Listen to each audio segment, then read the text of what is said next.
He kicked his own mother out of the house, just days after she lost her job. No warning, no mercy. He thought she was worthless, a burden.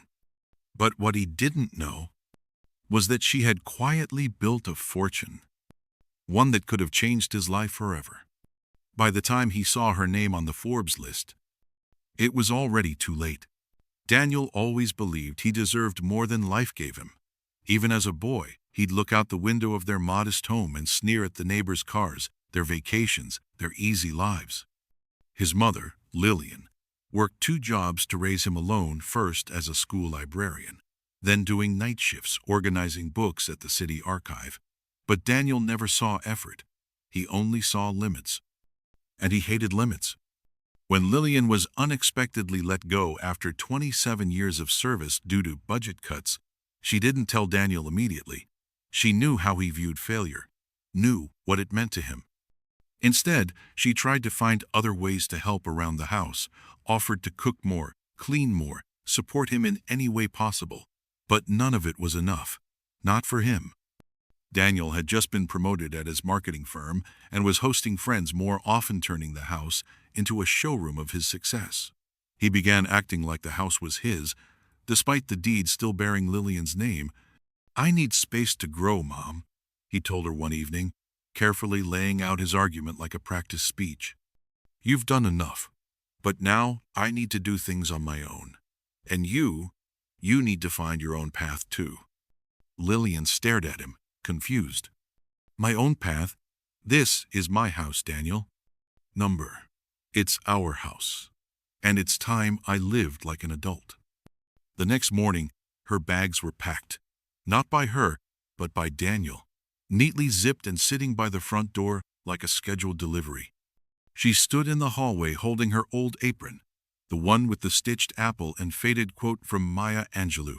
She looked at Daniel, her only son, who now refused to meet her eyes. She didn't cry. She didn't beg. She simply walked out. No shouting, no scene, just silence. That same week, Daniel invited his co-workers over. New leather sofas filled the living room. A custom espresso machine glimmered on the marble kitchen counter, bought with his first bonus. He laughed loudly, exaggerated his job title, hinted that the house was part of a family trust he now controlled. No one questioned it. He looked the part. Tailored suit, flawless haircut, confident smirk. But then came that night. It was just past 9 p.m. Music pumping. Daniel, half drunk, recounting a power move he pulled in a client meeting. One of the guests, Harper, a junior analyst, was scrolling on her phone, disinterested. Suddenly, she paused. "Hey, isn't this your mom's name?" She held up the screen. A news ticker at the bottom of a financial segment was flashing updates about a new list published by Forbes, the Quiet Billionaires Club, 10 people who built fortunes in silence. Daniel laughed it off. Lots of Lillians in the world. But then she clicked the article, and there it was. Full name, age, photo. Lillian Saunders. Same soft smile. Same eyes. Same woman he had thrown out like yesterday's trash. He grabbed the phone from her hands, staring in disbelief. "How is that possible?" he whispered. No one else in the room understood his panic. To them, it was just an old woman with an investment portfolio. To Daniel, it was the ghost of a woman he thought he'd erased. And now she was on a list of billionaires. Public, visible, untouchable. He rushed to his room, slammed the door, pulled out his laptop, searched her name. There it was again.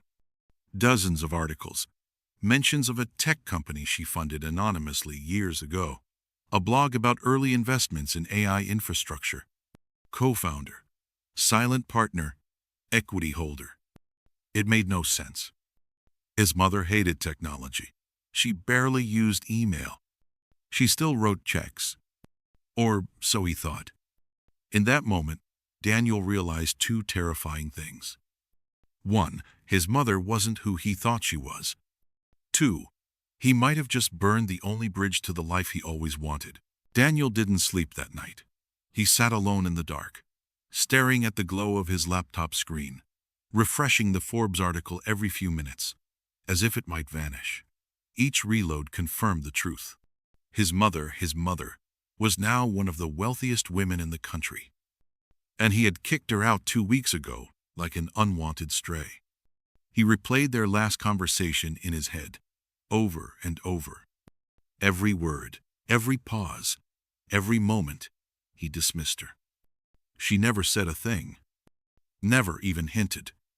No anger, no warning, just quiet acceptance. Why didn't she tell him? As the sun rose, Daniel began piecing it together.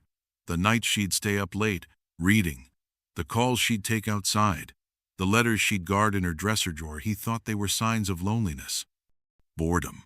But now he wondered, had she been hiding everything in plain sight? He thought back to when he was 15, and she suddenly paid off the mortgage. "I had some help from an old friend," she had said.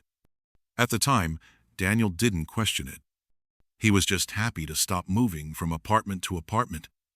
But now, it sounded different. Now, it sounded like a cover story. He dug deeper, found mentions of L. Saunders in documents tied to a now defunct tech startup from the early 2000s, a data security firm that had been acquired by a giant in the field. Names of investors were hard to find, but one Reddit thread claimed she was the quiet money behind it all. Daniel's head spun. He remembered how she used to scribble things on napkins while cooking. Just notes, she'd say. He thought it was grocery lists. Had she been drawing up business plans? He left message after message on her old phone number. No response. The line had been disconnected. Desperate, he drove to the community center where she volunteered. "She resigned last week," the receptionist said, without looking up. "Did she say where she was going?" "She said she was going to disappear for a while. Said she needed peace." Daniel's heart dropped. He hadn't just hurt her. He'd erased her. And she let him. He went to her favorite cafe next. The barista recognized him. "She told us to stop charging her card. Said she'd be gone for a while. Quiet woman, always tipped in cash." He sat at the window, gripping a cup of black coffee he didn't order, watching the world move on. And for the first time in his life, Daniel felt small. That night, he scoured every corner of the internet looking for anything, an address, a mention, a trace, but there was nothing. Until he stumbled across an old interview. Unlisted, 2008. A local talk show about women in business. And there she was. A younger version of Lillian, sitting awkwardly in a chair, hands folded. The host asked her what inspired her to invest in technology. "I was never after money," she said quietly. "I just wanted freedom and a future for my son." Daniel froze. The words felt like daggers. She had done it all for him. The next morning, he booked an appointment with a private investigator. "I need to find someone. My mother, she's wealthy now, but she disappeared." The investigator asked for a photo. Daniel handed over an old one, from his high school graduation. Lillian stood behind him, proud, hand on his shoulder. "I told her to stay out of the photo," Daniel muttered, ashamed. "She said she liked being invisible anyway." The investigator paused, then nodded. "I'll find her, but I need to ask, why are you looking for her now?" Daniel didn't have an answer. Not one he was proud to say out loud. Back home, he sat in silence. The house felt cold, empty. Every corner a memory, every room a reminder.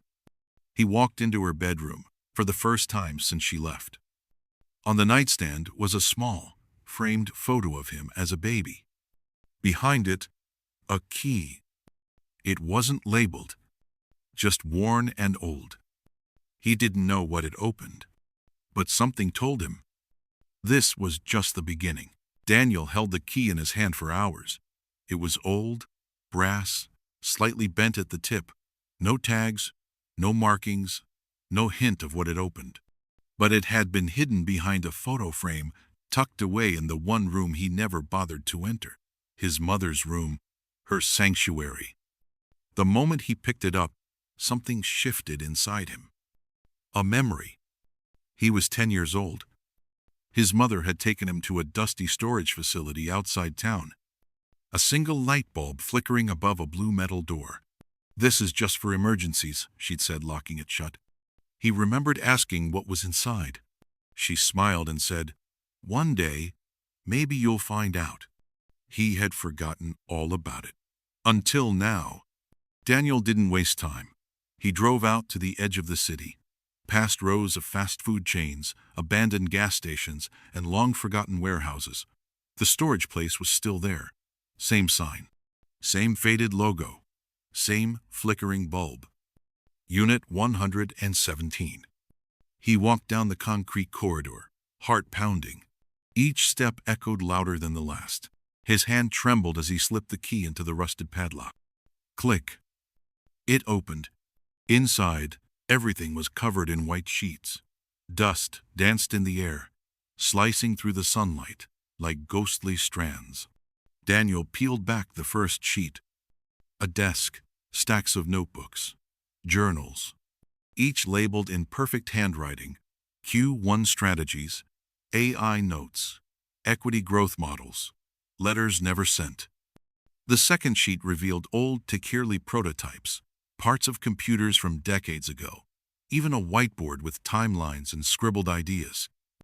He stepped back, overwhelmed. This wasn't just a storage unit. This was her mind, her life's work. In the back corner, under a tarp, was a safe. Tall, black, heavy, and taped to the top was a note. "Daniel, if you found this, then I was right about you."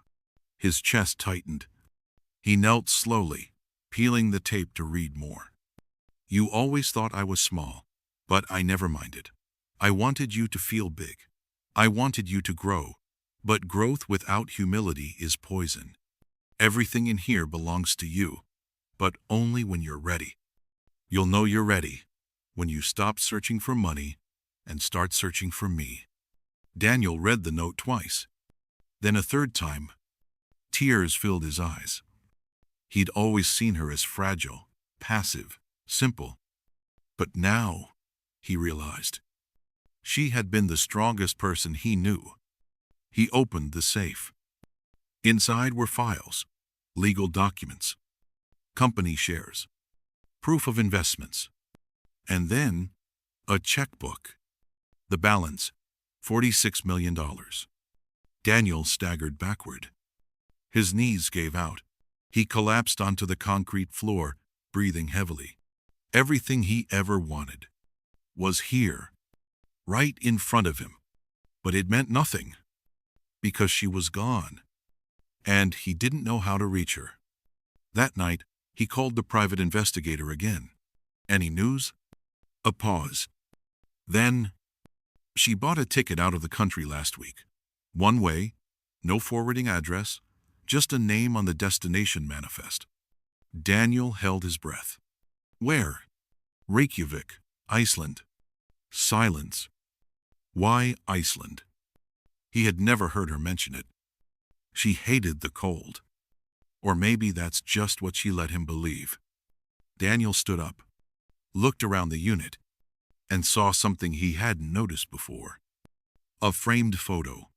Not of him, not of her, but of a frozen landscape, mountains, northern lights, and a small house in the distance. On the bottom was a handwritten caption. "Peace isn't a place. It's when no one's asking anything from you anymore." Daniel booked a flight that same night. No suitcase. Just the photo. And the key, because something told him she wasn't hiding. She was waiting. Daniel had never seen snow like that, not in person. As he stepped off the plane in Reykjavik, the cold punched through his jacket like needles. The airport was small, quiet, almost surreal, a world away from the noise and ego of his old life. He didn't know where to begin. No address, no clue. Just a blurry image in a frame and the words, "Peace isn't a place." But there was one detail, the mountains in the photo. He asked a cab driver if he recognized them. The man took one glance and nodded. Snæfellsnes Peninsula, 3 hours drive, very remote. You sure you want to go there?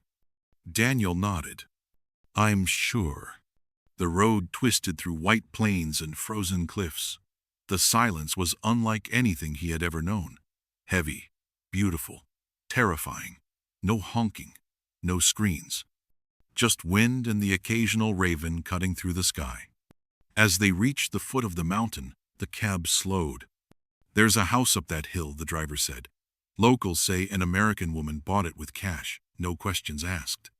Daniel stepped out, feet sinking into the snow. The air burned his lungs. But he walked. The cabin was small, wooden. Smoke rose from the chimney. He knocked once. No answer. He waited, then knocked again. Still nothing. He was about to leave when the door creaked open just a crack. And there she was. Lillian, wrapped in a wool shawl, eyes calm, older, somehow, but stronger. She didn't flinch, didn't speak. They stared at each other for what felt like hours. Then she stepped aside and let him in. Inside, the cabin was warm. Wooden shelves, a fireplace crackling, a kettle on the stove, books everywhere. The silence was unbearable. Daniel opened his mouth, but no words came. She poured him tea. Saturday, across from him. I saw the article, he finally said. She nodded. I went to the storage unit. Another nod. I read your letters. No reaction. I didn't know, he whispered. I know, she said, calm. Why didn't you tell me? Lillian stared into the fire. I did, 100 times, but you never asked the right questions. Daniel looked down. He had come for answers, for closure. But now, he felt like a child again. I thought you were just small, he said. She smiled, gently. I made myself small, so you could grow, but you mistook it for weakness. The tea steamed between them. The wind howled outside. You hate me, Daniel said. No, she replied softly. I pity you. The words cut deeper than any scream. But that's why you're here, she continued. Because you finally felt something. Daniel's voice cracked. I was proud of being cold, of climbing without help. I thought you held me back. She stood, walked to a shelf, and pulled down an old journal. Opened it, pointed. There was a drawing, a mountain, and a small boy at the bottom. Above him, words written in her careful script. If he climbs it alone, he'll call it victory. But if he falls, I'll still be there. Daniel broke. He wept, head in his hands, shoulders shaking. She didn't comfort him. She let him feel it. He looked up. Can I stay? She nodded. For a little while. That night, they sat by the fire. He told her about the house, the party, the shame. She listened, never interrupting. And then she said something he would never forget. You can't fix what you broke, but you can become someone who wouldn't break it again. No forgiveness. Just truth. And in that quiet, frozen cabin, Daniel took his first real breath. Daniel stayed. Not for hours, not for days, but for weeks. The silence that once terrified him became a strange kind of medicine.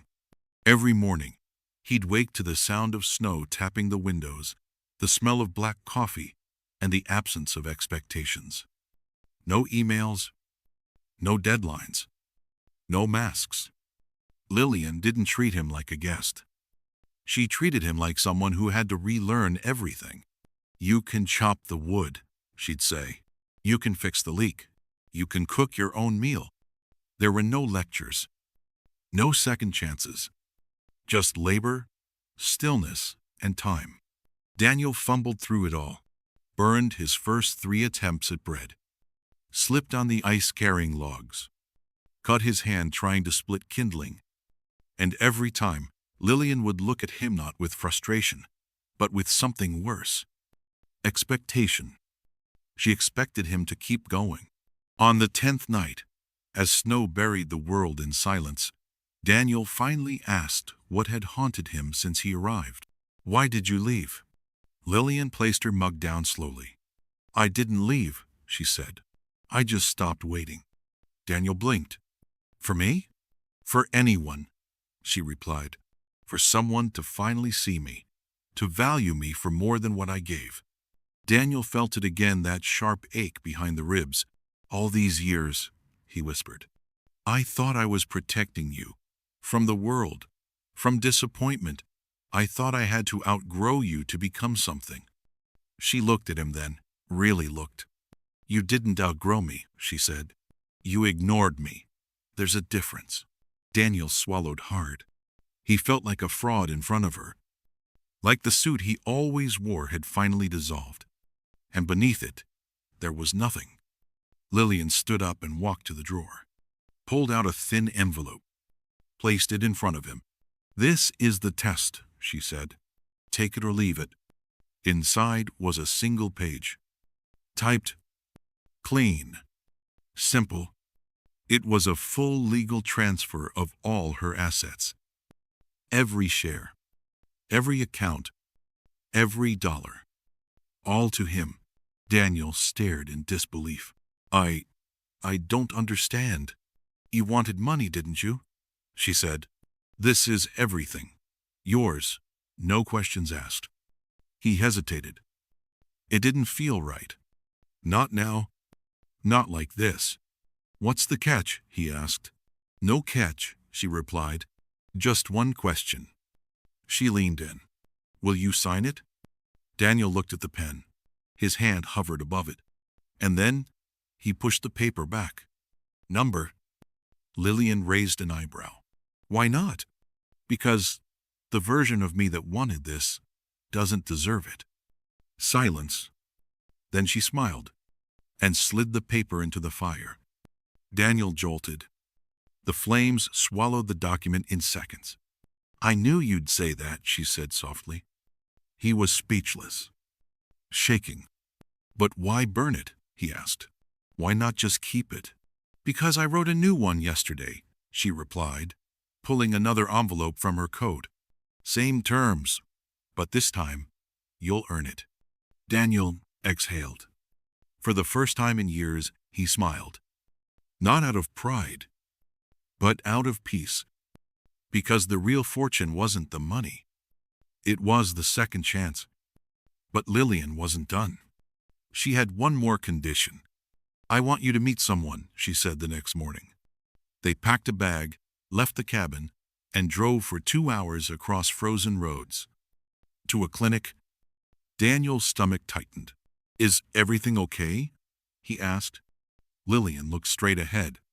"Number. But it will be." What he found inside would change everything. The drive was quiet. Lillian didn't explain much, and Daniel didn't press. He had learned to let silence breathe, to stop forcing answers before their time. But something about the way she gripped the steering wheel tight knuckles, locked arms told him this wasn't just a visit. They pulled into a remote clinic tucked between icy hills. No signs, no staff outside, just white, quiet, still. Lillian got out and walked without a word. Daniel followed. The receptionist greeted them by name. "Miss Saunders, he's been waiting for you." "He?" Daniel looked at her, confused. She didn't respond. They were led down a narrow hallway. Sterile walls, faint scent of antiseptic. A single door at the end. Room 207. The nurse opened it, and Daniel froze. Inside sat a man maybe in his 70s. Thin, pale, oxygen tank beside him. His hands trembled as he lifted a book, then paused when he saw them enter. His eyes locked on Daniel's.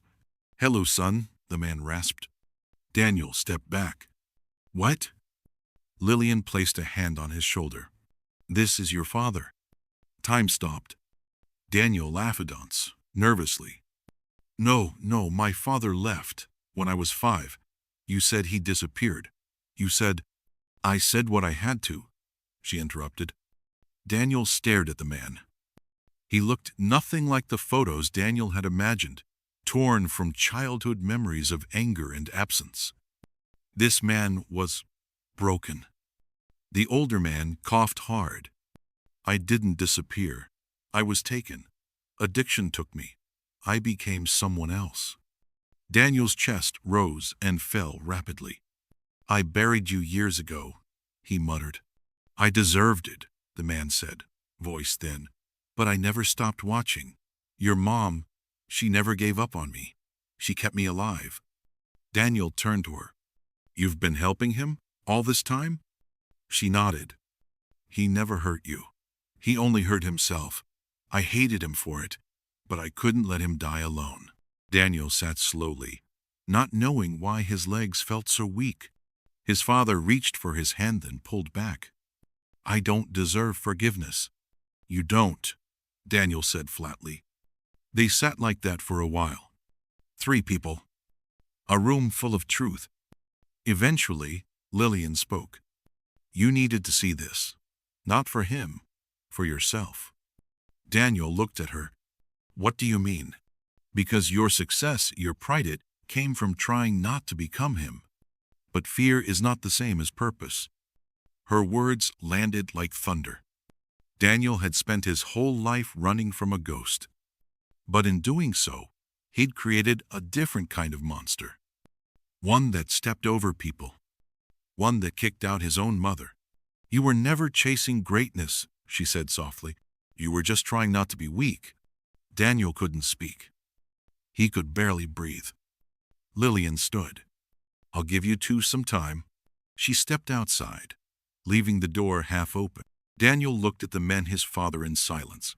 I'm not asking for anything, the man said. Just let me say I'm proud of you. Even when I wasn't there, I was proud. Daniel's throat tightened. Why didn't you reach out? He asked.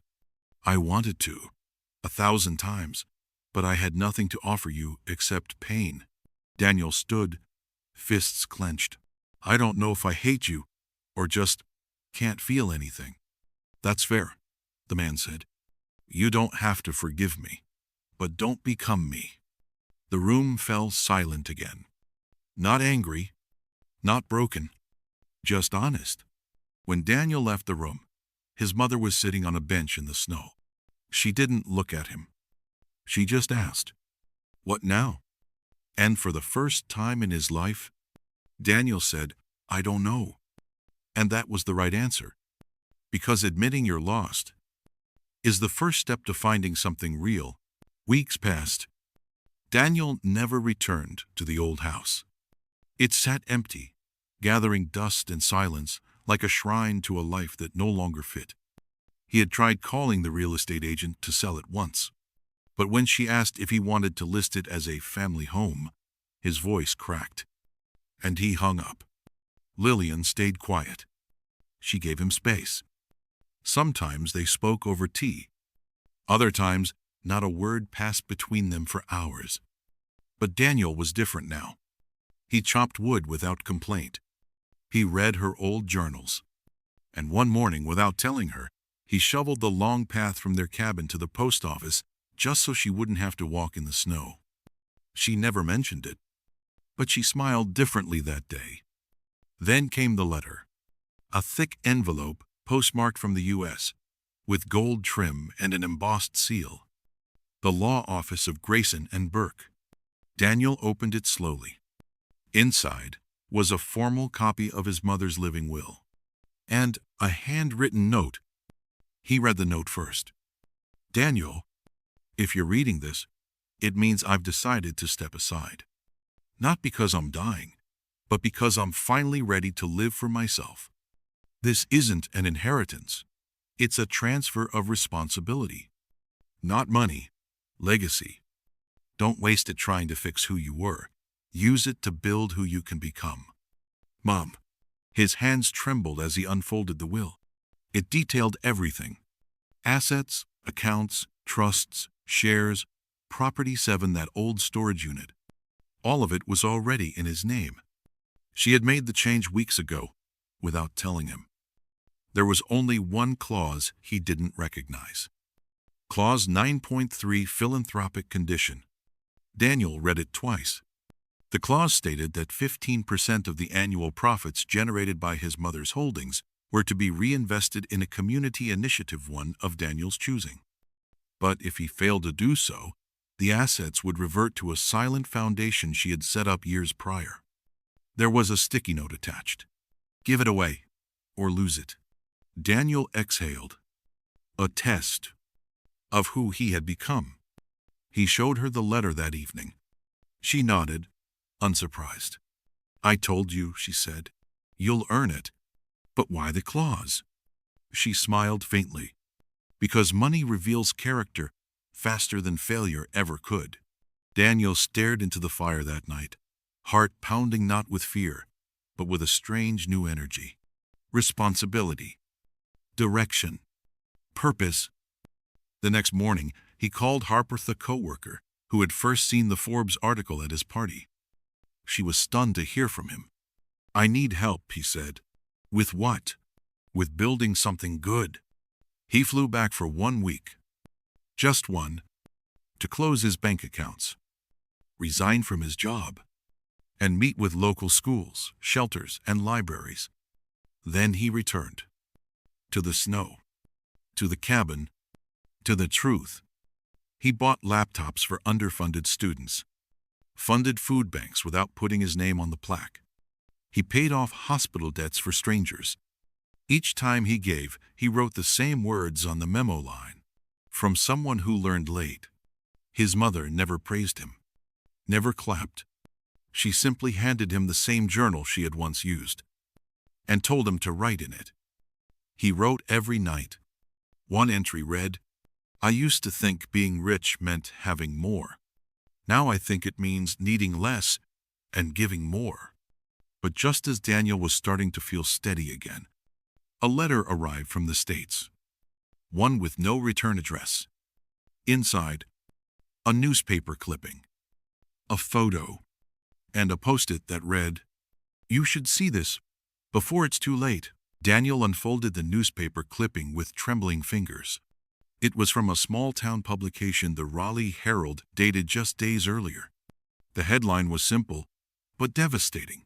Single mother evicted after identity fraud investigation. Beneath it, a grainy photo. A woman, tired eyes, holding a toddler on her hip, standing outside a run-down apartment complex. Her name was Vanessa Cortez. Daniel didn't recognize it, but the article mentioned something that made his blood freeze. Claimed to have worked under Lillian Saunders for over 5 years, received wire transfers from the Saunders Trust, source of funds under review. He blinked, reread the sentence 3 times. How could his mother's name be attached to a fraud investigation? He took the clipping straight to Lillian, heart pounding. She looked at it calmly. I was wondering when that would surface, she said. You knew about this? Yes. I arranged the payments. Daniel was stunned. But it says she lied about working for you, that she pretended to be your assistant to get housing assistance. You helped her? I did, because she didn't lie to me. Daniel sat down, trying to absorb it. She showed up at a community talk I gave once, Lillian continued. Asked one question, stayed late. Said she had no ID, no degree, no safety net. But she had a son and drive. Lillian sipped her tea, calm, unshaken. I paid her under my name because no one else would. I knew the risk, but I also knew what it felt like to be dismissed before you even had a chance. Daniel shook his head. This could drag your name into court, into headlines. I'm not afraid of the truth, she said. I'm afraid of becoming someone who sees need and walks away. Daniel realized then how different they still were. He gave because he had money. She gave because she had conviction. He asked, "Do you regret it?" She answered, "Number, but you might." "What do you mean?" "She listed your name as a reference." Daniel stared, stunned. "I've never met her." "You have," Lillian replied. "You just don't remember."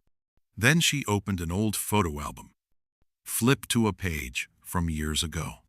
A photo from a holiday drive she once convinced him to join, years before everything changed. In the background, a woman with a stroller. Vanessa. She was at the shelter that night. You were too busy texting to notice. Daniel leaned back, overwhelmed. All this time, his mother had been planting seeds he never cared to water. Now one of them was being investigated. He stood. "I need to go. I need to fix this." Lillian nodded. "You can't fix everything, Daniel, but you can show up." He booked a flight to Raleigh. No driver, no assistant, no suit. He found Vanessa outside a courthouse, sitting on the steps with her son asleep on her lap. She recognized him immediately. Stood up, cautious. "I didn't mean to drag you into this," she said quickly. "I'm not here for damage control," Daniel replied. "I'm here to tell the truth." He entered the hearing room and gave a sworn statement. Detailed every wire transfer.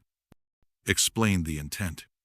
Clarified that Vanessa never claimed false employment, just used his mother's name as a lifeline in a system that didn't care for context. The judge listened. The room was still. After a long silence, the charges were dismissed. Vanessa wept. Daniel didn't speak. He simply walked out, handed her a folded piece of paper. It was a lease. 6 months prepaid. With an optional extension. "No strings," he said. "I'm just doing what someone else would have done sooner, if he had been paying attention." She nodded. Held his hand. Didn't let go. Back in Iceland, Lillian didn't ask for details. She only said, "I'm proud of you." But that night, Daniel couldn't sleep. He kept thinking about the past. The people he ignored. The looks he dismissed. The hands he never reached for. And the man he almost became. He opened his journal. Wrote only one sentence. "Redemption isn't something you ask for. It's something you earn and keep earning." But just as he finally found peace, the phone rang. Late. Unknown number. American area code. He answered. A voice said, "Is this Daniel Saunders? You need to come back. It's your mother." The airport was a blur. Faces, voices, lights. Daniel barely remembered boarding the plane, only the tremor in his hands when he saw the caller ID. St. Mary's Medical Center, New York. His mother had collapsed during a layover, returning from a private conference. A minor stroke, they said. Nothing fatal, but enough to shake the ground beneath his feet. When he arrived, she was already awake. Pale, wired to machines. But alert. She smiled when she saw him. "Did I scare you?" He sat beside her, jaw clenched. "I thought I lost you." "You almost did. Years ago," she said gently. "When you lost yourself." Daniel laughed softly, eyes misty. "Always the poet. Always the mother," she replied. They talked for hours. About nothing. About everything. The doctor said she'd recover fully, with rest. But that wasn't why she called him. "I wanted to tell you something," she said that night, voice low. "In case I couldn't before." Daniel leaned in. "I lied to you once," she whispered. He tensed. "About what?" "You thought I stayed poor all those years. For you. That I sacrificed so you could rise." She took a breath. "But the truth is, I stayed invisible, because I was afraid of my own light." Daniel frowned. "I don't understand." "I built something powerful," she continued. "Quietly. Silently. I told myself it was for you. But part of me was just hiding. From success. From attention. From myself." She looked at him, eyes clear. "You thought I was strong, but I was just quiet." Daniel shook his head. Number you were? Everything. She smiled faintly. And now you are.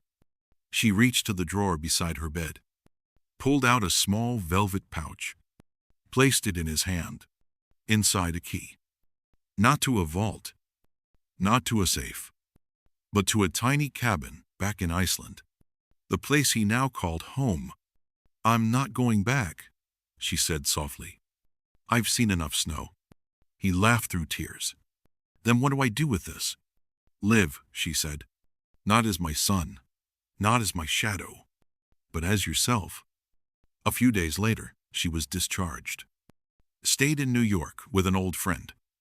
Didn't want company. Didn't want Daniel to stay. You've still got work to do, she said. Back in Iceland, spring began to melt the edges of the ice. Birdsong returned. The air smelled of earth instead of frost. Daniel reopened the cabin, swept the floors, repaired the roof, built a long wooden bench outside where he could sit and write. Letters to Vanessa, to Harper, to students who had benefited from his donations. Each letter ended with the same words: don't wait to become who you already are. The cabin became more than a home. It became a place of return. People came, one by one, to talk, to breathe, to remember what mattered. Daniel never called it a retreat. He called it a reminder. And every night, he lit a single candle by the window.